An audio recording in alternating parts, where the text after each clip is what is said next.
Welcome sa DRS 2.0. Fresh at nagbabagang happenings bang hanap mo? Mga padabarkads man yan o mga trending topics? Pwes, sagutin natin yan. Kaya naman isubscribe nyo na ang ating channel para sa mga nagbabagang balita everyday. So ayun, welcome back again sa ating YouTube channel mga Kadabarkads, and for tonight's video nga ang pag-uusapan natin ay tungkol po dito sa naging kasalan ni Jose Manalo and nitong si Mergine Maranan Manalo. Pero bago po ang lahat, batiin muna natin ng isang happy 55 birthday itong si Michael V, isang lehitimong Dabarkad since 2003. So, ginanap po ang kasalan ni Mayor Jose Manalo and syempre nitong si Mergine Maranan Manalo dito po sa Shangri-La, Boracay. So, ipapakita ko po yung mismong venue ng ginanapan po ng kasal ni Jose Manalo at nitong si Mergine. So, napakalawak po niyan. Syempre, ang background ay itong karagatan. Napakaganda po at grande, no, ang setup ng kanilang venue. At kung inyong mapapansin, nasa gitna po sila Jose Manalo and Mergine. Ang suot po dyan ni Jose Manalo ay color pink, syempre. And narito po ang mga Kadabarkads natin. Magkakatabi po ang Tito Vicky and Joey. And syempre kasama po yung kanilang mga pamilya. So pili lamang po mga Kadabarkads yung invited. Talagang mga close lamang po ni Jose Manalo yung andi dito. And syempre kabilang na din ang photographer, videographer. Yun lamang po ang andi rito sa naturang venue. And kanina nga po mga Kadabarkads, nagulat po ang ilan kasi hindi po nilulubos akalain na iimbitahin po ni Mayor Jose Manalo itong si Alden Richards. Yes po, si Alden ay present sa kasalan po ni Jose Manalo and Mergine Maranan Manalo. So kahit hindi po natin nakikita na sila po ay magkasama sa Itbulaga, si Alden at ang mga Dabarkads, makikita pa din na talaga namang close na close sila dito. Dahil kung di po close yan ni Jose Manalo, hindi po yan iimbatahin. Diba? Hindi lamang sila nagkakasama sa show, pero yung samahan po nila hindi po nagbago. Hindi po yun nawala. At maglalagay nga ako ng picture sa mga screen po ninyo mga Kadabarkads na kung saan si Alden Richards po ay kinakamayan itong asawa po ata to ni Boss Joey De Leon.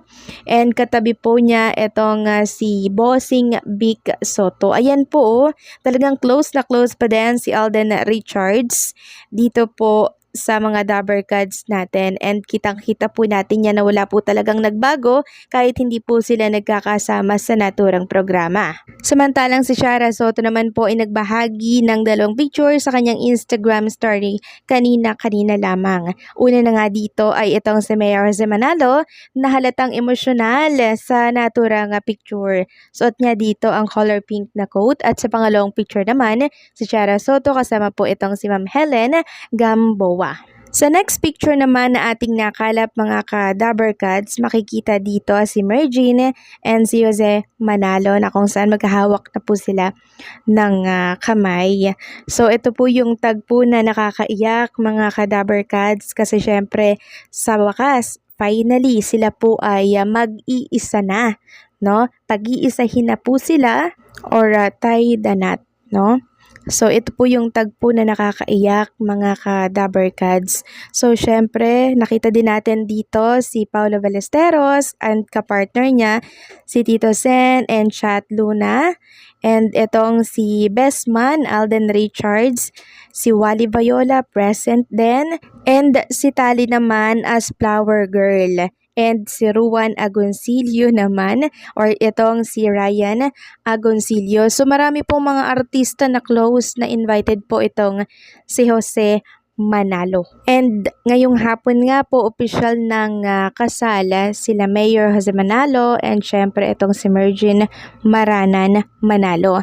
Ngayon, marami naman po ang nagtatanong at nagtataka bakit hindi po invited ang mga anak ni Mayor Jose Manalo sa una.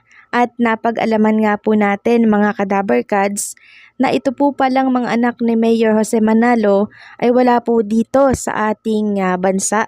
wala po dito sa Pilipinas, kundi nandirito po pala sa Japan. Ayon po yan sa nakalap nating post sa isang page, latest scoop. Sabi dito, anak ni Jose Manalo na si Benj Manalo nasa Japan ngayon at mukhang hindi a-attend ng wedding ng kanilang ama.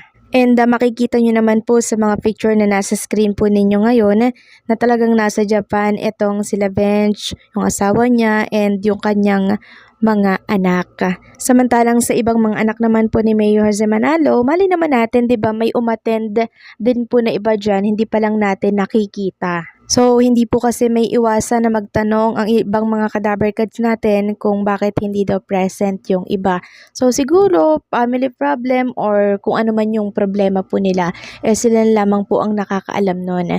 Basta tayo mga cadaver cards ay masaya tayo dahil masaya din po itong si Mayor Jose Manalo sa kanyang special na araw ngayong Martes dahil syempre nakasal na po siya sa kanyang long-time partner. Since umattend nga po si Alden Richards ng kasal nitong si Jose Manalo dyan sa Boracay, ito lang po yung napansin ko sa kanya habang naglalakad po siya, no? Since si Alden Richards po ay isa sa mga best man, ano? So, ang dami pong nagsisigawan doon mga ka-Dabar Cads. Ito, syempre, yung mga Dabar Cads natin na nakasama niya po sa Itbulaga and kilig na kilig sila kay Alden Richards. Siguro, masaya lang din po sila dahil muli po nilang nakita and nakasama itong si Alden Richards sa ganitong espesyal na araw kasi syempre ilang taon din po na hindi natin nakikita na magkasama si Alden at ang mga Cadaver Cats. So sino po ang hindi matutuwa dito and talagang ituturing natin na isang nakakaiyak itong tagpo kasi finally, 'di ba? Nagkita ulit si Alden and syempre itong mga Dabber Cats natin. At alam ko naman po na gustong-gusto din ni Alden Richards na makasama po ang ating mga Dabber Cats. Lalo na nga po sa programa. Yun nga lang, meron pong kontrata si Alden pero at least 'di ba kahit di po nakakasama ni Alden ang mga Dabber Cats, okay na okay po ang samahan nila, ang relasyon po nila sa labas ng network, sa labas ng naturang show. And close na close pa din naman po itong si Alden sa ating mga ka-Dabber Cats, lalo na po kay Bossing, sa TBJ, sa mga Dabber Cats host ng Itbulaga. Nakita po natin yan kanina na talaga namang kumamay pa po si Alden, nagmano pa po sa mga TBJ, no, sa mga nakakatanda po sa kanya na nandoon sa kasal po ni Jose Manalo. So again, congratulations kay Jose Manalo and kay Mergin Maranan sa kanilang kakatapos lamang po nakasal ngayong hapon. So hanggang dito na lamang po ang update natin. Maraming salamat po sa patuloy na pagsuporta sa Tears 2.0.